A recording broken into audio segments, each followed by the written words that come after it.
جناب موسیٰ سے کہا کہ تو لوگوں کے لیے چاروں طرف ہاتھ باندھ کر ان سے کہہ دینا کہ خبردار، نہ تم اس پہاڑ پر چڑھنا اور نہ اس کے دامن کو چھونا، جو کوئی پہاڑ کو چھوئے ضرور جان سے مارا جائے، مگر اسے کوئی ہاتھ نہ لگائے، بلکہ وہ لاکلام سنسار کیا جائے یا تیر سے چھیدا جائے، خواہ وہ انسان ہو خواہ حیوان، وہ جیتا نہ چھوڑا جائے، اور جب نرسنگا دیر تک پھونکا جائے تو وہ سب پہاڑ کے پاس آ جائیں۔ اور دوستو، جب تیسرا دن آیا تو صبح ہوتے ہی بادل گرجنے اور بجلی چمکنے لگی اور پہاڑ پر کالی گھٹا چھا گئی اور کرنا کی آواز بہت بلند ہوئی اور سب لوگ ڈیروں میں کانپ گئے، اور جناب موسیٰ لوگوں کو خیمہ گاہ سے باہر لائے کہ خدا سے ملائیں، اور وہ پہاڑ سے نیچے آ کھڑے ہوئے اور کوہ سینا اوپر سے نیچے تک دھوئیں سے بھر گیا، کیونکہ خداوند شعلہ میں ہو کر اس پر اترا تھا، اور دھواں تنور کے دھوئیں کی طرح اوپر اٹھ رہا تھا، اور وہ سارا پہاڑ زور سے ہل رہا تھا۔ اور جب کرنا کی آواز بہت ہی بلند ہوتی گئی تو بزرگ موسیٰ بولنے لگے، اور خدا نے آواز کے ذریعے سے بزرگ موسیٰ کو جواب دیا، اور خداوند کوہ سینا کی چوٹی پر اترے، اور خداوند نے پہاڑ کی چوٹی پر موسیٰ کو بلایا، سو بزرگ موسیٰ اوپر چڑھ گئے، اور خداوند نے بزرگ موسیٰ سے باتیں کی۔ پھر خداوند نے بزرگ موسیٰ سے کہا کہ نیچے اتر جا اور ہارون کو اپنے ساتھ لے کر اوپر آ، پر کاہن اور عوام حد توڑ کر خداوند کے پاس اوپر نہ آئیں، تا نہ ہو کہ وہ ان پر ٹوٹ پڑے۔ چنانچہ بزرگ موسیٰ نیچے اتر کر لوگوں کے پاس گئے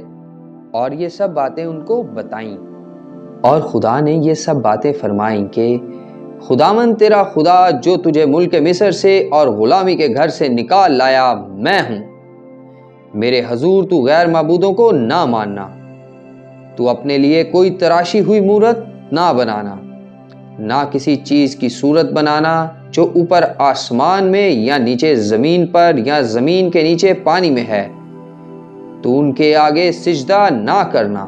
اور نہ ان کی عبادت کرنا، کیونکہ میں خداوند تیرا خدا غیور خدا ہوں، اور جو مجھ سے عداوت رکھتے ہیں ان کی اولاد کو تیسری اور چوتھی پشت تک باپ دادا کی بدکاری کی سزا دیتا ہوں، اور ہزاروں پر جو مجھ سے محبت رکھتے ہیں اور میرے حکموں پر عمل کرتے ہیں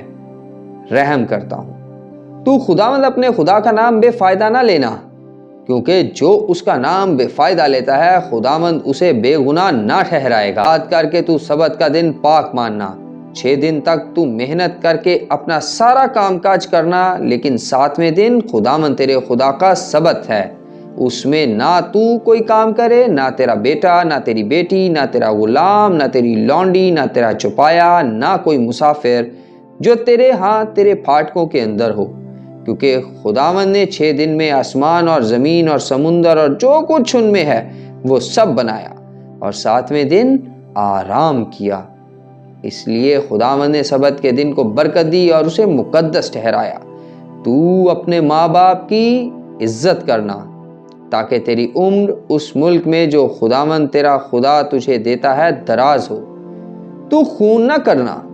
تو زنا نہ کرنا، تو چوری نہ کرنا، تو اپنے پڑوسی کے خلاف جھوٹی گواہی نہ دینا، تو اپنے پڑوسی کے گھر کا لالچ نہ کرنا، تو اپنے پڑوسی کی بیوی کا لالچ نہ کرنا، اور نہ اس کے غلام اور اس کی لونڈی اور اس کے بیل اور اس کے گدھے کا، اور نہ اپنے پڑوسی کی کسی اور چیز کا لالچ کرنا۔ اور سب لوگوں نے بادل گرجتے، بجلی چمکتے، کرنا کی آواز ہوتے اور پہاڑ سے دھواں اٹھتے دیکھا، اور وہ ڈرے اور کانپے، اور بزرگ موسیٰ سے کہنے لگے کہ آپ ہی ہم سے بات کیا کریں، ہم آپ کی سن لیں گے، خدا ہم سے بات نہ کرے تا نہ ہو کہ ہم مر جائیں۔ اور بزرگ موسیٰ نے کہا کہ تم ڈرو مت، خداوند بھی یہی چاہتا ہے کہ تم اس کا خوف مانو اور گناہ سے دور رہو۔ اور بزرگ موسیٰ اس گہری تاریکی کے نزدیک گئے جہاں خدا تھا، اور خدا نے کہا کہ تم نے خود دیکھا کہ میں نے تمہارے ساتھ کیسے باتیں کی۔ تم میرے ساتھ کسی کو شریک نہ کرنا، نہ کوئی چاندی یا سونے کے دیوتا کو اپنے لیے گھڑ کر بنانا،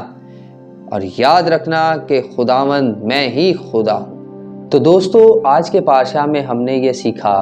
ہم نے یہ دیکھا کہ خداوند باری تعالیٰ بنی اسرائیل سے بات کرنے کے لیے، ان سے ملنے کے لیے کوہ سینا پر اترے، اور جب وہ اترے تو بنی اسرائیل ڈرے، اور خداوند نے انہیں کہا کہ تم یوں ہی ڈرتے اور میرے حکموں پر عمل کرتے رہو تاکہ تم زندگی پاؤ۔ آج خداوند ہم سے بھی یہی چاہتے ہیں کہ ہم توراہ کی طرف واپس مڑیں